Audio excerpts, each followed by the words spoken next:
aunque están las tres áreas que es el pensar, el sentir y el actuar, específicamente en una zona de nuestro organismo, no están aisladas, sino que constantemente se compenetran, de manera que cada vez que nosotros estamos haciendo algo, se introduce siempre en el ser humano la actividad cognitiva, o sea, algo de pensamiento. No es posible que un ser humano pueda actuar sin que en ese actuar se introduzca algo de su actividad pensante. Y tampoco es posible que uno solamente piense sin que intervenga la voluntad. Constantemente están fluyendo estas funciones del alma por el simple hecho de ser humanos. Cuando uno habla del animal y dice, pues el animal también quiere, o sea, se mueve, entonces en cierta manera manifiesta voluntad. Pues sí, pero es una voluntad que está dirigida por el instinto.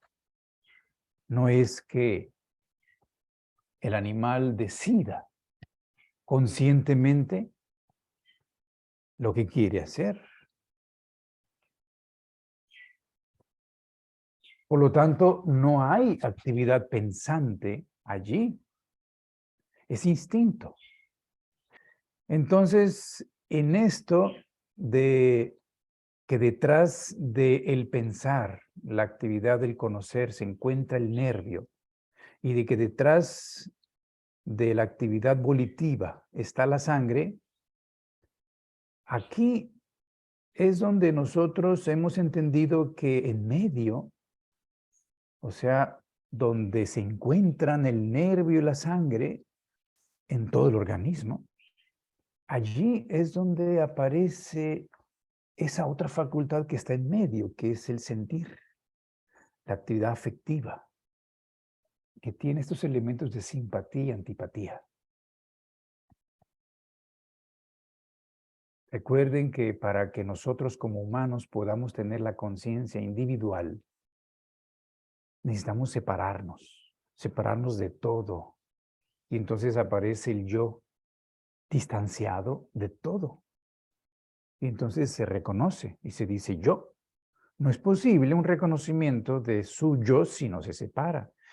Y es aquí donde esto de antipatía lo hemos relacionado con esta distancia, porque nosotros nos queremos distanciar de lo que nos es antipático. De manera que el hecho de que los seres humanos tengan su actividad pensante, ¿de qué forma se nota la voluntad allí? Y podemos darnos cuenta que incluso en este momento que ustedes me están escuchando, cada uno puede estar dentro de su cabeza haciendo relaciones de lo que está escuchando, o incluso puede estar pensando otra cosa, o estar haciendo asociaciones. Y eso depende de su voluntad. Porque la única área donde nosotros tenemos más control a través de nuestra voluntad de lo que sucede en nosotros, pues es en el pensar. Y cómo yo hago asociaciones y hago conclusiones, eso depende de mí. Y es ahí donde interviene mi voluntad.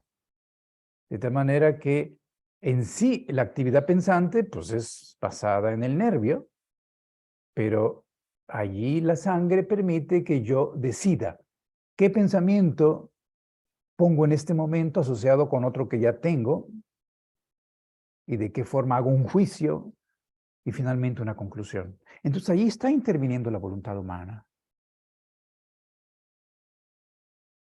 Y esto, por supuesto, que hace la diferencia de cuando los seres humanos, pues todos tenemos nervio, Y podemos decir que todos pensamos, unos más, otros menos, pero allí está interviniendo el estado que ha alcanzado por su propia disciplina y esfuerzo para entender a través de esa actividad que se llama conocer. Se entiende porque se conoce algo, se asocia, se relaciona. Entonces ahí interviene la voluntad humana. Porque en el plano humano, estas facultades anímicas están entrando gradualmente a la conciencia, cosa que no sucede en el animal. Esto es muy interesante, porque nos permite comprender qué es lo que sucede, por ejemplo, en los niños, incluso en los animales. Porque cuando uno tiene esa edad, llamada la edad infantil, pues el nervio todavía no está muy activo. Está muy activa la sangre a través de la voluntad. Y entonces allí se manifiesta la simpatía vigorosa. Ustedes ven los niños cuando están actuando, pues siempre están actuando, siempre están haciendo algo. Ellos no están sentados pensando. Como un adulto mayor lo ven ustedes allí y hasta la mujer le pregunta, ¿y qué estás haciendo? Y él dice, nada. Y sí, no está haciendo nada, pero está piense y piense y piense y piense y piense. Pero ya no está en eso que el niño no puede dejar de hacer, que es la voluntad manifestándose, ¿no? Y es que se vierte en esa actividad su simpatía. Entonces, le gusta. Totalmente le atrae. Entonces, no puede dejar de hacerlo. Los animales igual. Ellos cuando están actuando en el mundo que les rodea, pues se confunden con el mundo por el hecho de que allí actúa más la sangre que el nervio. Entonces les es todo simpático. Entonces sienten uno con el mundo. Y esto les pasa también a los niños. Ellos no están distanciados de todo eso. Nosotros como humanos, adultos, manifestamos esto de querer separarnos y distanciarnos del medio ambiente que nos circunda. Esto hace que lleguemos a sentirnos separados y afirmamos el yo, claro. Incluso lleguemos a manifestar que somos antinaturales, o sea que no pertenecemos a la naturaleza. En caso de los animales, ellos están felices en la naturaleza. Claro, eso los hace más dependientes, dependientes del clima, dependientes de las estaciones y de todo lo que sucede en el exterior. Pero los humanos no. Por esta cuestión de querernos separar y distanciarnos, nos hacemos independientes, autónomos. Pero claro, nos lleva en el extremo a ser antinaturales y ya todo lo que conocemos como consecuencia. Esto es lo que se está explicando con el hecho de que la sangre y el nervio están actuando basados en la simpatía, la sangre y la antipatía, el nervio. De manera que si nosotros dejáramos que nuestro actuar siguiera siendo influido por la sangre y estuviera la simpatía constantemente, pues nosotros no podríamos convivir socialmente.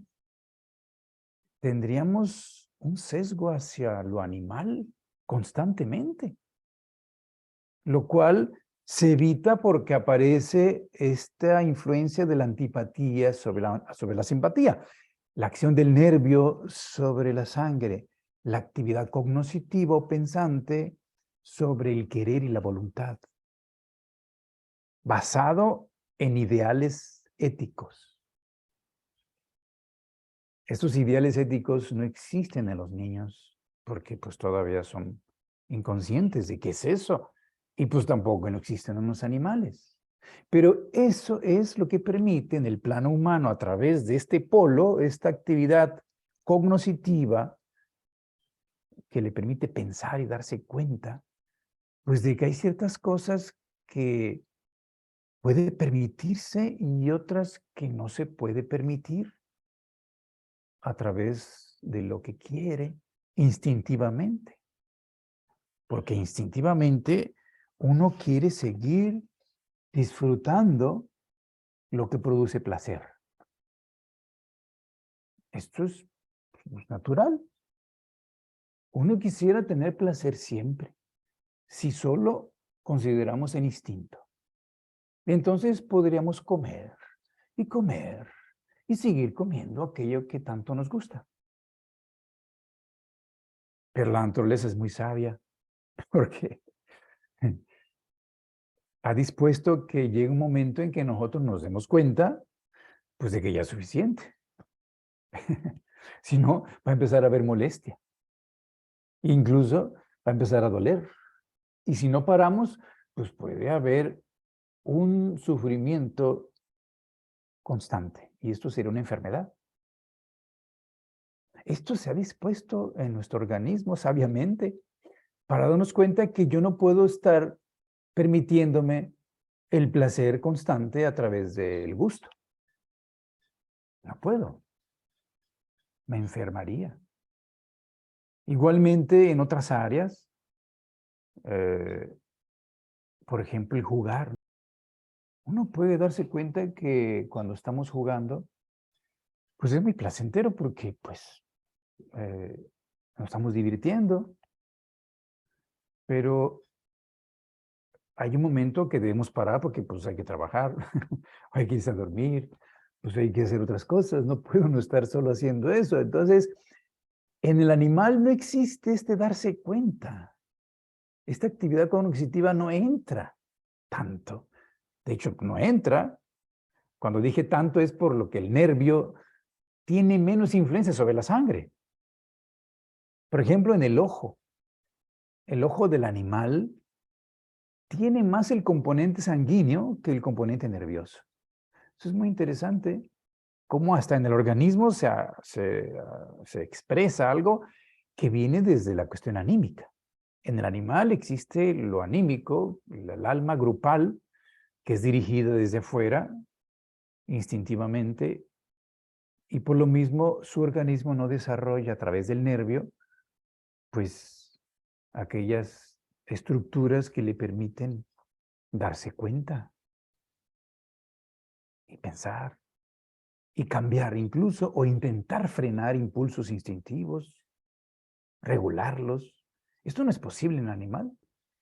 Esto nos permite comprender que nosotros no podemos permitir que a través de nuestra voluntad, a través del querer y a través de su base que es la sangre, no podemos permitir manifestarnos sin que involucremos ciertos ideales. Aquí podemos hablar de la moralidad, ¿no? Estos ideales éticos que permiten que los seres humanos se comporten como debe ser. Claro, uno puede preguntar, ¿y quién dice qué debe ser y qué no debe ser? Pues el sentido común. La percepción y la sensibilidad que vamos ganando con el tiempo, los seres humanos nos damos cuenta que entre nosotros es bueno que no dejemos dar rienda suelta a una reacción que naturalmente pasa en un animal. Un animal enojado, pues va a reaccionar instintivamente, ya sea para defenderse o para atacar o para huir. Es el instinto el que le permite sobrevivir, pero en el ser humano no podemos dejar rienda suelta a estas cuestiones a través de una reacción instintiva. Y es allí donde pues se nos hace claro que el hecho de ser humanos es porque nosotros podemos regular a través de el pensar, podemos regular la voluntad, los actos, lo que se manifiesta a través de la voluntad. Y esto tiene de base la sangre. En el caso del ojo, hace que por estar tan separado del organismo, porque si ustedes observan, dentro del ojo hay una cavidad ósea. Entonces, el ojo en sí es el órgano más separado del organismo. Y entonces, entre más separado el órgano sensorial se encuentra, menos nos damos cuenta que en realidad a través del ojo se manifiesta la antipatía. Y si comparamos el ojo con el oído, empezamos a notar que hay una diferencia porque el oído no está tan separado del organismo, se encuentra más integrado. Y entonces allí aparece más el elemento simpático en el oído. A diferencia del ojo, donde está más lo antipático, aunque esto está por debajo de nuestra conciencia. No nos damos cuenta de ello. Por supuesto, cuando esto llega a los extremos se hace notable. Pero nosotros podemos de alguna manera ya darnos cuenta por qué a través de contarle un cuento a un niño, pues podemos entrar más directamente a través de la sangre en su voluntad para que se siembren impulsos, para que entren imágenes y para que podamos influir en su conducta. A diferencia de que le pusiéramos eso mismo que le contamos, que entra por el oído, pues se lo ponemos visualmente. El cuento, se lo ponemos en bonitas imágenes, en una pantalla. Estamos entrando a través del nervio más, y a través de lo antipático, y a través de la cabeza más. Esto es importante conocerlo porque en la pedagogía Waldorf nos damos cuenta que es más importante a cierta edad que lleguemos a su voluntad. Y obviamente aquí está claro que es a través del oído que es más fácil. Por esto que estamos mencionando. Pero cómo el oído sí se entremezcla más con el aspecto afectivo y emotivo. De allí que la música tenga un efecto más poderoso para movilizar a las masas, para mover al ser humano, para conmover su alma. La música, el sonido, tiene un efecto más profundo porque a través de ese sentido nosotros nos conectamos con la sangre y con ello con la voluntad. Y recuerden que la base en la voluntad pues son los impulsos que nos hacen que nos movamos y hagamos en hechos lo que pensamos, lo que sentimos. Ya alguna vez se ha mencionado que la voluntad es sentimiento ejecutado. Todo lo que el ser humano está haciendo, de alguna manera, está expresando lo que ha sentido. Entonces se dice que la voluntad es sentimiento ejecutándose. Pero claro, aquí ya estamos tomando en cuenta ese tercer aspecto del alma humana, que es el sentimiento, que tiene de fundamento la atracción y la repulsión. Lo que nos gusta o lo que no nos gusta, o sea, lo simpático o lo antipático, que sucede precisamente allí donde se encuentran el nervio y la sangre. No existe ningún área en el cuerpo donde no se encuentre la sangre y el nervio, de tal manera que el sentimiento es algo que no se puede separar, mucho menos de todos los demás factores. Si hemos dicho que donde hay voluntad, la actividad pensante o cognitiva se involucra, y donde hay pensamiento, la manera de hacerlo, pues es la voluntad, pues el sentimiento siempre está ahí, mucho más cerca. Por eso incluso uno pudiera decir que a través de lo que estamos sintiendo, estamos más conectados con el presente y con nosotros profundamente. Porque cuando estamos pensando, puede ser que estamos más atados a lo que ya sucedió. Acuérdense que esto nos lleva hacia el pasado, a través del pensar. Entonces nos separa de nosotros, del presente, de lo que está sucediendo en este instante. Y a través de la voluntad, pues nos conecta más hacia el futuro, a través de lo que queremos. Y entonces puede ser que también no estemos totalmente en el presente, pero en el sentimiento sí. A través de lo que estamos sintiendo, estamos muy en contacto con nosotros mismos. De manera que esto que está sucediendo en el hecho de hacer algo o de pensar algo y que es simpático o es antipático, repetimos, no está sucediendo a nivel de la conciencia en la voluntad y en el pensar. Pero en el sentimiento, que es en el aspecto intermedio, en el sistema rítmico, ahí está siempre. Y claro, puede haber situaciones en donde nosotros no somos tan conscientes de que si nos gusta o no nos gusta, o algo nos es simpático o nos es de plano antipático. Puede suceder. Y esto se debe a que la percepción de lo que está delante de nosotros, pues nos es algo indiferente o no tiene mucho que ver con nosotros.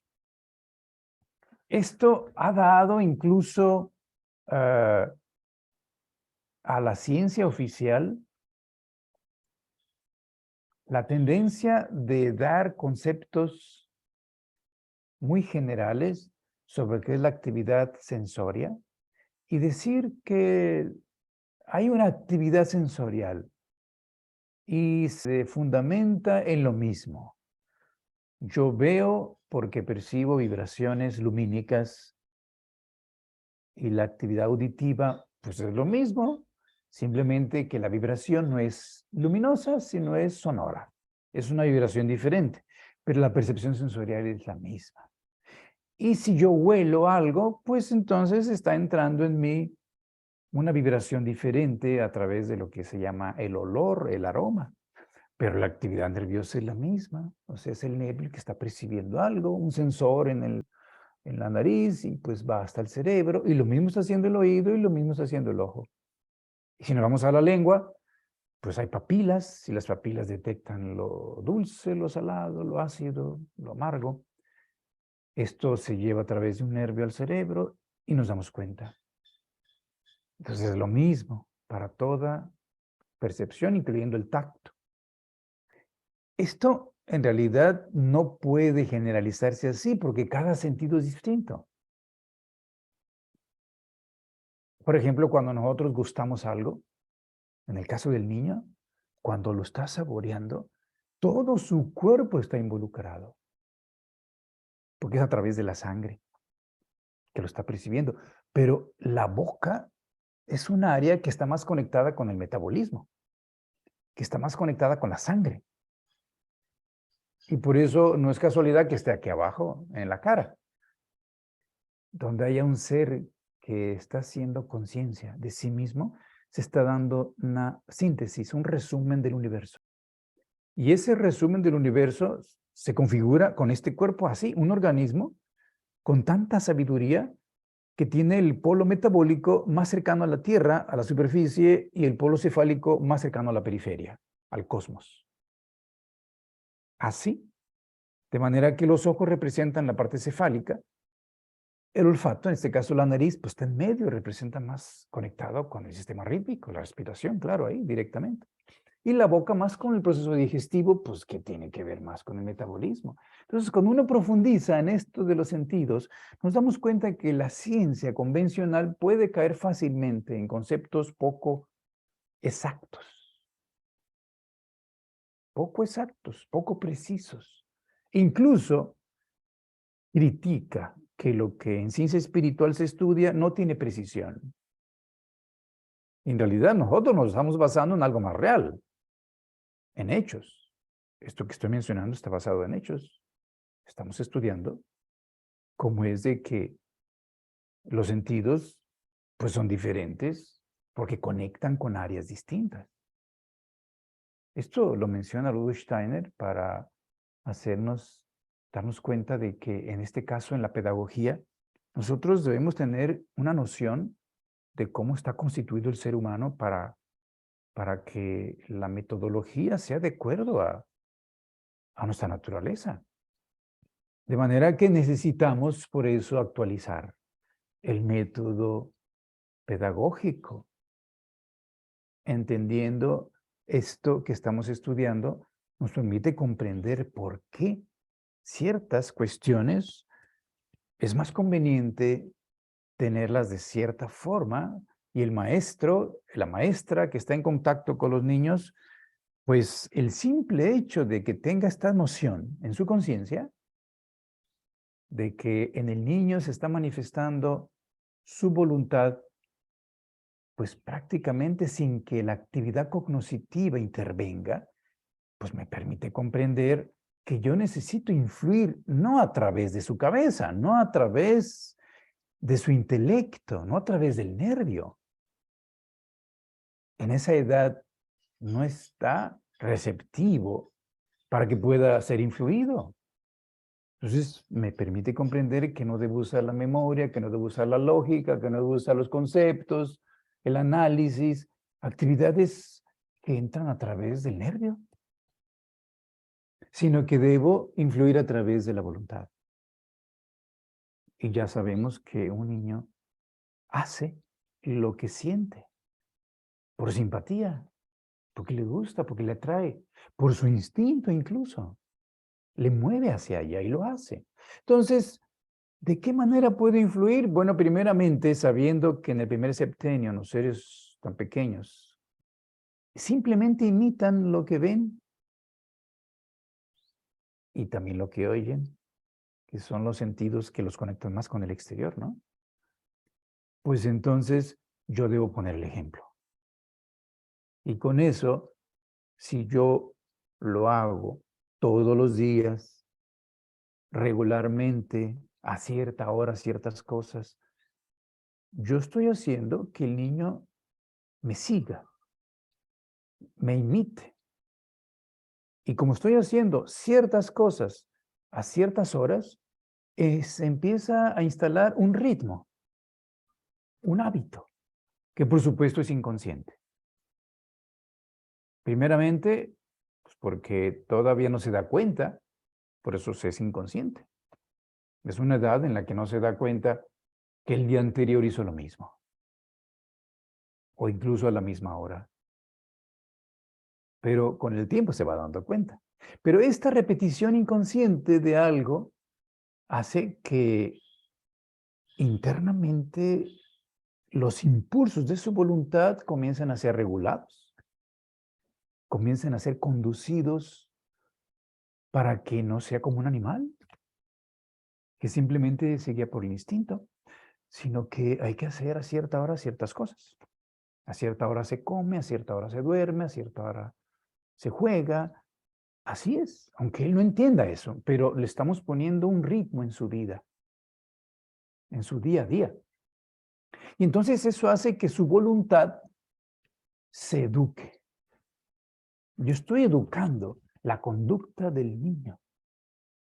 Hay gente que puede desesperarse, ¿no? Es decir, ¿cómo le hago? No sé ya qué hacer. Y claro, pueden utilizar desesperados métodos a través del sistema nervioso, como puede ser el sermón. Y ahí está andar sermoneando al niño, ¿no? No entiendes que si haces esto pasa esto y esto no debes hacerlo, entonces entiéndelo. Y pues el niño no lo entiende, no entra por la cabeza. No vamos a poder influirlo. Es pérdida de tiempo. O incluso la amenaza, en donde interviene, claro, el miedo. Entonces atemorizamos al niño para que deje de hacer algo. Y como no hemos aprendido otro método, pues a través de ello paramos una actitud, la detenemos, porque a veces es necesario con un grito. ¿Por qué? Porque lo que está haciendo puede ser peligroso para él o para otros niños, ¿no? Al ambiente que le rodea, o hasta para nosotros.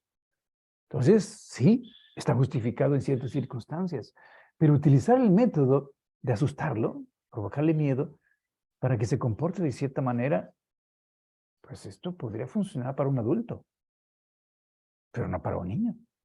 Podemos usar los métodos de los adultos en los niños. Yo tengo que usar mi inteligencia a través del conocimiento que estoy obteniendo con este estudio. ¿De qué manera yo puedo, con mi creatividad, mi inteligencia, mi sensibilidad, mi amor? Porque cuando yo en mis actos frente al niño me entusiasmo y dedico abnegadamente mi tiempo con amor, esto tiene una poderosa influencia a través de la sangre y del calor que expresa en la conducta del niño. Y por supuesto que a través de esto el niño responde más fácilmente y entonces uno puede influir para un cambio de conducta, que es en su voluntad donde quiere influir. Cuando el niño está en una edad más avanzada, comienza a darse cuenta del ritmo que se está instalando. Entonces, los hábitos, las acciones que yo repito en la escuela, frente a él, en la casa, pues se están haciendo más conscientemente. Y cuando la repetición se hace más consciente, los impulsos y los hábitos se hacen más conscientes, entonces estoy educando la sensibilidad, no solo la voluntad.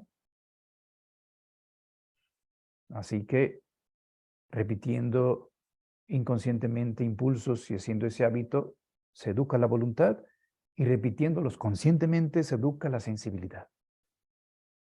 Y la sensibilidad tiene que ver con el sentimiento. Y el niño llega un momento en que se da cuenta porque siente que eso es correcto. Se da cuenta que es correcto, pero no porque lo piensa, no porque lo entendió, sino porque lo sintió. Hemos logrado que nazca ese sentimiento de que el maestro o el papá y la mamá o los adultos que en ese momento están como responsables de ellos sienten que ellos saben más y que tienen autoridad y de que pueden confiar en que es lo correcto y lo mejor para su bien. Esto, cuando nosotros hablamos como adultos de cómo está sucediendo el pensar, el sentir y el actuar, podemos decir que cuando yo hablo del contenido de un juicio, o sea, una actividad judicativa, cognoscitiva, pues obviamente está desprovisto de toda emoción, de todo sentimiento, porque si no entraría lo subjetivo, ya no sería tan objetivo mi juicio, ¿no? Entonces, en la cuestión de la ciencia, ya ven que se lleva hasta el extremo de la frialdad, donde no puede intervenir el sentimiento, debe estar aparte, separada. Pero fíjense, en realidad no podemos separar el sentimiento si queremos tener certeza dentro de nosotros, tener el sentimiento de que lo que estamos investigando y estamos llegando a hacer un juicio es verídico y es exacto. El contenido está separado de la emoción, pero el hecho de que yo pueda tener la certeza de su veracidad y su exactitud, pues tiene que venir del sentimiento. Entonces tiene que involucrarse el elemento afectivo. No se puede separar. Esto es muy profundo para que se entienda que un científico, que obviamente tiene que ser objetivo, al final, para darse cuenta de que algo es así, pues tiene que sentirlo. Muchas veces aquí hemos dicho que lo que estamos estudiando no es fácil que lo podamos comprender usando solo la cabeza.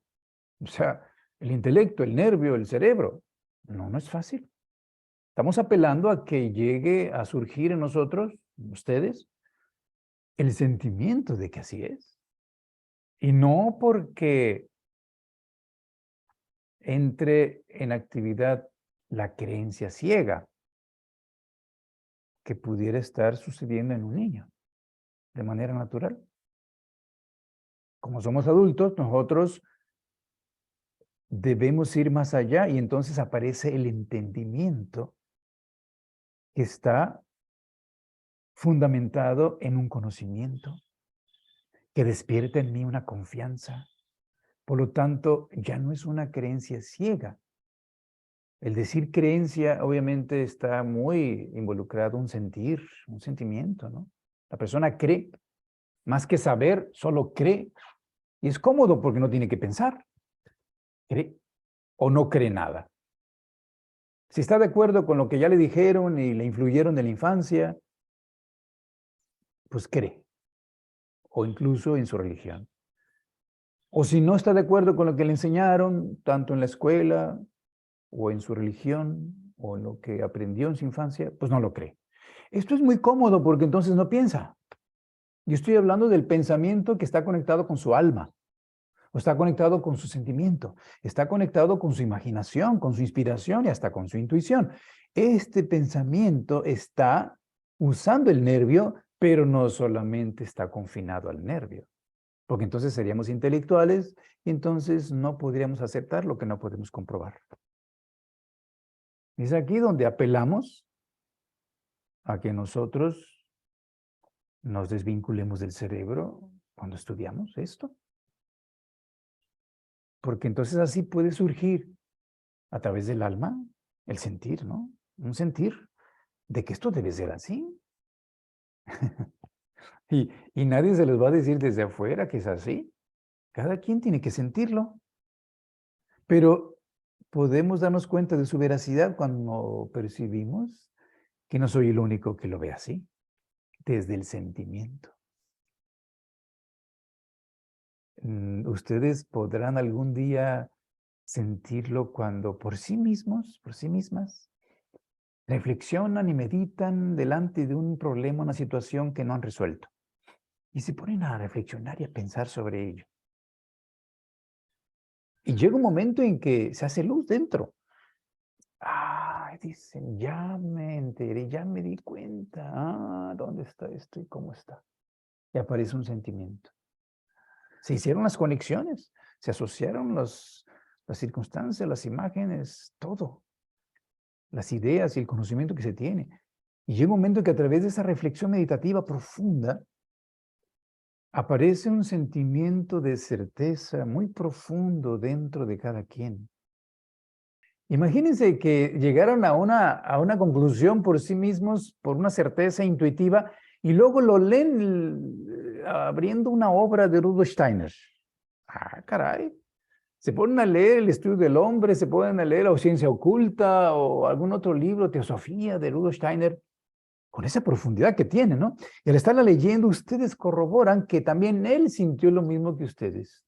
Caramba. Hombre, Rudolf Steiner, que no es cualquier pelele, para que diga algo que de alguna manera nosotros hemos percibido intuitivamente, o alguna vez lo hemos pensado, y al leerlo decimos, esto es así. Esto corrobora y verifica que otros seres humanos también han pasado por lo mismo y entonces algo hay allí. Algo de verdad tiene que haber, ¿no? No es una especulación filosófica, sino estamos dándonos cuenta de que estamos llegando a las mismas conclusiones, no solo en la cabeza, sino porque sentimos la certeza de que así debe de ser y de que así es. Y este sentimiento dentro de nosotros provoca un placer. Aquí estamos conectados con un sentimiento. Y cuando digo placer, pues sí, el placer normalmente lo conectamos con el cuerpo. Pero la palabra placer, placentero, pues tiene que ver con lo simpático, ¿no? Puede ser anímico. Y entonces la palabra que tal vez aparece más relacionada con lo anímico, pues es contento. Me gusta. Me siento contento. Me da alegría. Es un placer, pero es un placer del alma. No es un placer del cuerpo. O sea, no necesita que intervenga la percepción sensorial. Donde si yo tengo comezón, yo la percibo a través del tacto, ¿no? Me está dando comezón. Pues me rasco. Y entonces la rascada me produce placer. Y más cuando no alcanzas a rascarte donde te da comezón. Ahí se intensifica lo desagradable de la comezón y es antipática, porque no alcanzas a rascarte. Y se intensifica lo placentero cuando alguien te ayuda. Ahí me daba comezón, ahí ráscame más, y ahí te encanta. Y ahí aparece el encantamiento y el extremo de la simpatía, ¿no? Ahí vemos a los osos y a los animales que se rascan en un árbol, ¿no? Y ahí se acercan y se rascan y hasta le hacen así, bailan porque les da placer. Pero aquí interviene el cuerpo. Está el placer conectado con la sensación. Y la sensación tiene que ver con la sensibilidad. y tiene que ver con lo anímico, pero está conectado con el cuerpo. Interviene el cuerpo necesariamente. Aquí nos damos cuenta, pues, cómo el darnos cuenta, valga la redundancia, el darnos cuenta, hacer conciencia de algo tan profundo que me da luz y me hace entender por qué la metodología Waldorf ayuda más a los seres humanos en su primera etapa para que sea armonioso su madurez, su desarrollo y puedan en un momento dado manifestar a través de sí mismos en su cuerpo acciones nobles, morales, éticas, espontáneamente, sin necesidad de esforzarse. Espontáneamente surgen en ellos actitudes éticas, morales.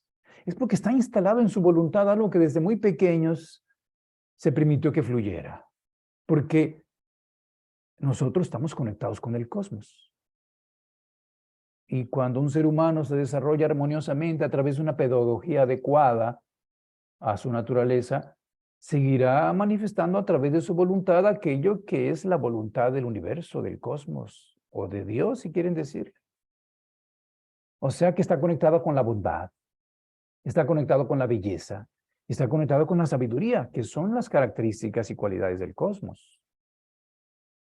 De tal manera que un niño que ha crecido con un ambiente así, pues también va a tener no solamente impulsos naturales, sino sensibilidad por aquello que es bello y va a querer participar en ello, disfrutándolo, gozándolo, lo cual alimenta más esa actitud. Entonces, estamos hablando de qué tan importante es que los niños tengan este tipo de educación, porque el futuro de la humanidad solo es posible con éxito si los seres humanos se unen, se solidarizan. Y estamos nosotros educando el futuro de la humanidad, o sea, los futuros presidentes, gobernadores o líderes en cualquier área del planeta, del mundo, que ahorita son niños. Pero cuando nosotros ya no estemos, ellos serán los que serán encargados de participar en la distribución equitativa y justa de los recursos de la naturaleza y de la tierra, pues para que ya no haya tanta hambre.